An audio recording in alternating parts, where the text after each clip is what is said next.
ఏంటే 2 రోజుల క్రితం మీ సారు వాళ్ళ నాన్న చనిపోయారు అన్నావు. మొన్న మీ ప్రిన్సిపల్ కొడుకుకి ఒంట్లో బాగాలేదని 3 రోజులు సెలవిచ్చారని చెప్పి 4 రోజులు డుమ్మా కొట్టావు. ఈరోజు మీ సార్కి ఒంట్లో బాగాలేదు అని అంటున్నావు. నువ్వు చెప్పేది నిజమా అబద్ధమా? ముందు నువ్వు స్కూల్కి నాడు అని స్కూల్కి తీసుకుని వెళ్తూ ఉండగా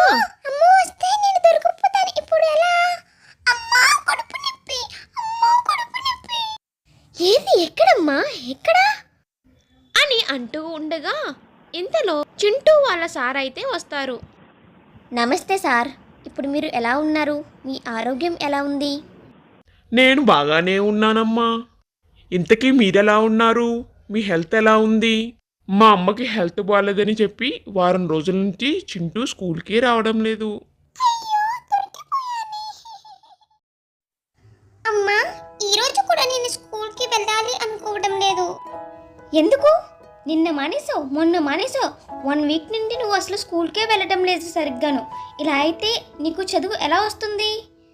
ఈరోజు నేను నిన్ను స్కూల్కి తీసుకుని వెళ్తాన్నాడు. అమ్మకి ఎలా చెప్పాలో నాకు అర్థం కావడం లేదు.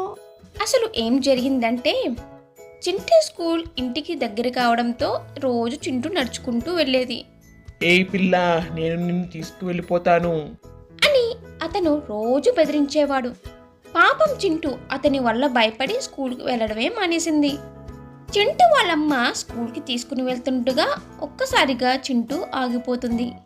ఏమైంది నీకు? నడవకుండా ఎక్కడెందుకు ఆగావు?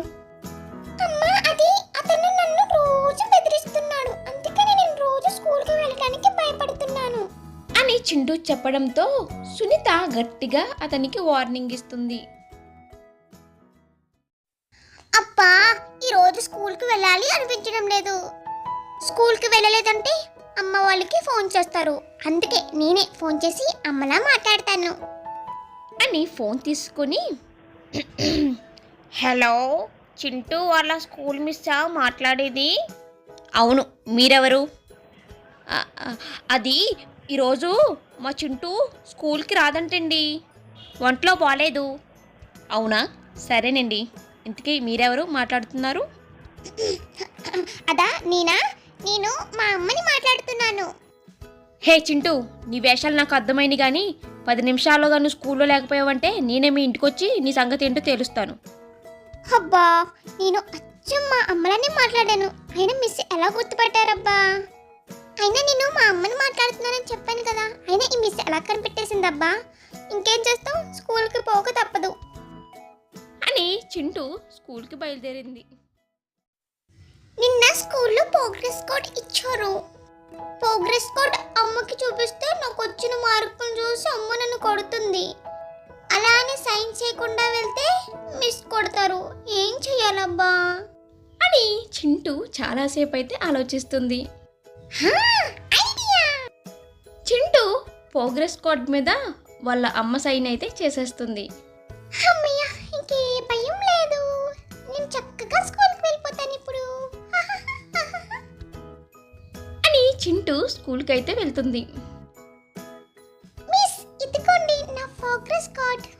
హా చింటూ, నీ దగ్గరే ఉంచు. చూడండి పిల్లలు, రేపు అందరూ మీ పేరెంట్స్ని అయితే తీసుకుని రావాలి. మీ పేరెంట్స్తో పాటు ఈ ప్రోగ్రెస్ కార్డును కూడా తీసుకుని రావాలి అని మిస్ అనడంతో చింటూ ఒక్కసారిగా షాక్ అయిపోతుంది. భగవంతుడా, రేపు నా పని అయిపోయింది ఇంకా. ఏంటో ఈ స్కూల్ హోంవర్క్ ఎవరు కనిపెట్టారో కానీ వాళ్ళ చేతులు కరిచేయాలి.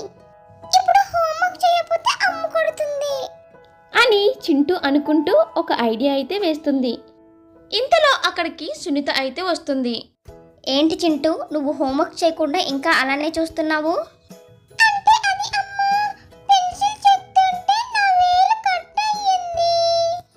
చింటూ హోంవర్క్ చేయడానికి నాటకాలు వేస్తుందని వాళ్ళ అమ్మకి అర్థమవుతుంది.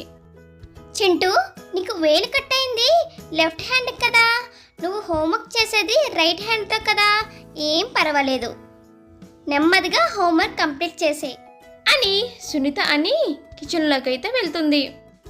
ఏంటబ్బా, ఈ అమ్మ ఎప్పుడు ఇంతే, ఇంకేం చేస్తాం, హోంవర్క్ రాయక తప్పదు అని అనుకుంటూ హోంవర్క్స్ అయితే కంప్లీట్ చేసేస్తుంది.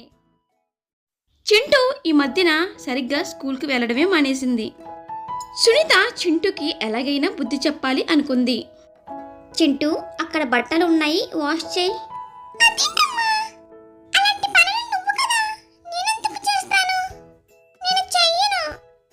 ఇంట్లో ఖాళీగా ఉండి ఏం చేస్తావు? ముందు నేను చెప్పిన పని చేయి అని సునీత కోపంగా అనడంతో అని అనుకుంటూ బట్టలన్నీ వాష్ చేసేస్తుంది. సరే అయితే అక్కడ గిన్నెలు కూడా ఉన్నాయి, అవి కూడా వాష్ చేసేయి. ఏంటంటో ఈ తిప్పలు, నాకు స్కూల్కి పోతే ఇన్ని పనులు చేసేదాన్ని కాదు. చక్కగా స్కూల్కి వెళ్ళి వస్తే అమ్మ నన్ను ఎంతో ప్రేమగా చూసుకునేది అని మనసులో అనుకుంటూ గిన్నెలన్నీ వాష్ చేసేస్తుంది.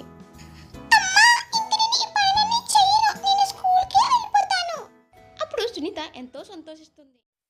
స్కూల్కి వెళ్ళడమే కష్టంగా ఉంటే మధ్యలో ఈ ఎగ్జామ్స్ ఒకటి. ఎగ్జామ్ అంటే చక్కగా బుక్ పక్కన పెట్టి చూసి రాసుకుని అంటే ఎంత బాగుంటుందో. అప్పుడు ఈ చదివి కూడా తప్పుతుంది నాకు. అమ్మో అమ్మ వస్తుంది. చింటూ, చదవకుండా ఏం చేస్తున్నావు? నేను వెళ్ళేటప్పుడు ఈ పేజీ ఉంది, వచ్చినప్పుడు కూడా ఈ పేజీ ఉంది. చదువుకోకపోతే ఎగ్జామ్లో ఏం రాస్తావు నువ్వు? అమ్మా, నాకు అన్నీ వచ్చేసాయమ్మా, నేను అన్నీ చదివేశాను. రేపు ఎగ్జామ్ చూడు ఎలా రాస్తాను. సరే అయితే బాగా చదువుకోనన్నా. అమ్మయ్య, అమ్మ వెళ్ళిపోయింది, ఇంకా చక్కగా పడుకుంటాను నేను అని చింటూ పడుకుంటుంది. ఎగ్జామ్ రానే వచ్చింది. అమ్మ బాబోయ్, ఈ పేపర్ ఏంటి ఇంత కష్టంగా ఉంది? హే సునీత, నీకు ఈ క్వశ్చన్ ఏమన్నా వచ్చా? నాకు ఆన్సర్ చెప్పవే, ప్లీజ్ చెప్పవే. ఇది కూడా చెప్పడం లేదు. అమ్మ చెప్పినట్టు చదువుకొని ఉంటే ఎంతో బాగుండేది.